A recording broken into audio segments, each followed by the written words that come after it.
So hello dear student, কেমন আছো? I hope প্রত্যেকে শুধু ভালো নয়, ভীষণ ভালো আছো। স্ক্রিনের ওপর শতকরা বা পার্সেন্টেজ টাইপের একটা অঙ্ক আছে, তাই না? অঙ্কটা আমরা মন দিয়ে পড়বো, বুঝবো, তারপর করার চেষ্টা করব।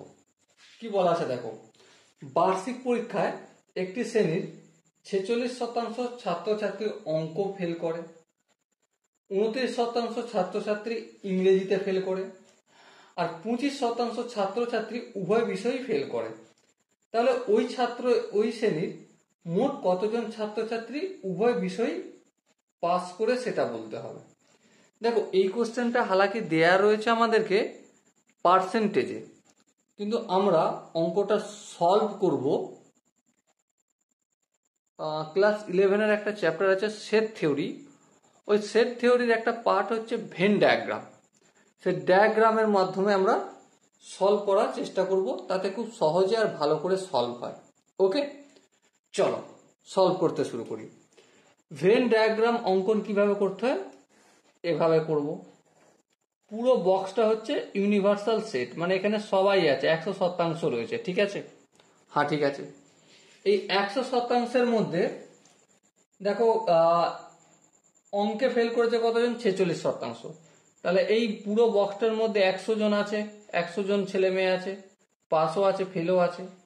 এর মধ্যে এই বক্সটা আমি করছি ম্যাথের বক্স। কিসের? ম্যাথ ফেল করেছে। ওকে, আর এই বক্সটা করছি আমি ইংরেজি, ই ফর ইংলিশ। আর এই মাঝের জায়গাটা কি? মাঝের জায়গাটা হচ্ছে উভয় বিষয় যারা ফেল করেছে। তাহলে উভয় বিষয়ে কতজন ফেল করেছে? 25%। তাহলে 25টা এখানে লিখলাম। ওকে, এরা ম্যাথও ফেল করেছে এই 25% ছেলে মেয়ে, আর ইংরেজিতেও ফেল করেছে 25% ছেলে মেয়ে, উভয় বিষয়ই ফেল করেছে। আচ্ছা, এবারে শুধু ম্যাথে ফেল করেছে কতজন? টোটাল ম্যাথে ফেল করেছে 46%। তাহলে 46 থেকে 25 বিয়োগ করব, কত হবে? 1, আর এখানে 2, 21।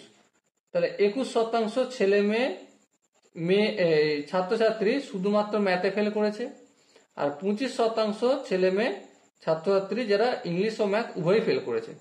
তাহলে ম্যাথে টোটাল কত ফেল করেছে? এখানে 21% আর এখানে 25%, টোটাল 46 হয়ে গেল। ওকে, এরপর ইংরেজিতে ফেল করেছে দেখো কত শতাংশ? 29%।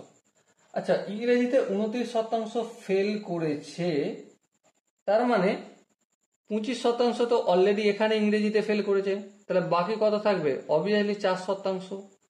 তাহলে এই গল্প আমার আসলো।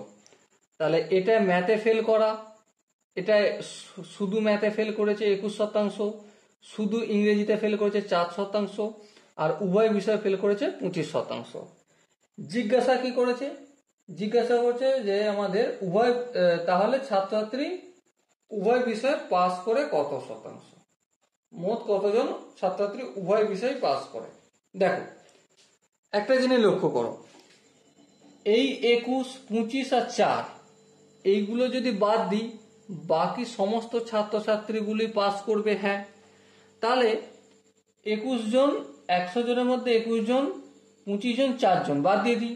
তাহলে 100 থেকে দেখো এখানে 25, 21 আর 4-এ কত হয়? 25, 25 আর এই 25, 50। তাহলে হিসেব মতো কত হলো? 50 জন ফেল করেছে, ঠিক আছে? আর বাকি 100 জন রয়েছে, 100 জনের মধ্যে 50 জন বাদ দিলে কত হয়? 50। তাহলে কত শতাংশ পাস করেছে উভয় বিষয়ে?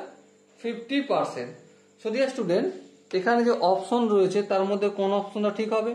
অবভিয়াসলি অপশন এ হবে আমাদের সঠিক আনসার। ওকে, আই হোপ এই কোশ্চেনের কনসেপ্টটা প্রত্যেকে বুঝতে পেরেছো। যদি কোনো জায়গায় বুঝতে অসুবিধা থাকে, ডাউট থাকে, কনফিউশন থাকে, কি করতে হবে? কমেন্ট সেকশন রয়েছে, কমেন্টে জানাতে হবে। আর দেখা হচ্ছে নেক্সট ভিডিওতে।